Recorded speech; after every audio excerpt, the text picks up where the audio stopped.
آخیش اومدم آمستردام دیگه، اینجا امنیت شهر مطمئنم بالاست. هرچی داری رد کن بیاد ببینم. داداش اینجا چی کار میکنی مگه دیگه؟ نمیدونی بازی آژاکس اومدم بازی رو ببینم. آجی من یکم پول دارم میخوام برم قمار کنم پول در بیارم، ولم کن. خب بیا با هم حک بازی کنیم، اگه منو بردی ازت دزدی نمیکنم. هر کی دروغ بگه بیا بده من. حک چیه؟ شنبلیله. چرا یک شنبه نمیبیله؟ اسکل بتمن اومد. بتمن بیا کمکم کنی من خف یا کردی. من بازی یا بازی خراب. داداش تو هم اهل دلی بتمن ها. چی میگی؟ اصلا هوک 3 نفره نمیشه.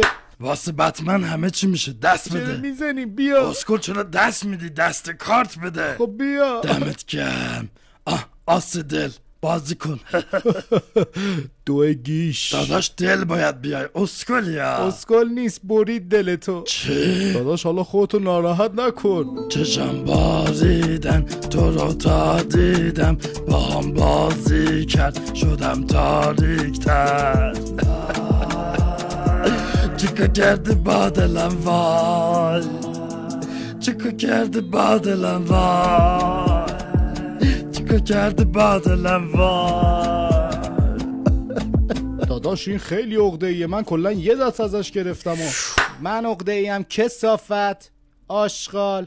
بابا این ممرزا گلزار بود. 100 دفعه بهت گفتم اسم بابای منو نیار احمق.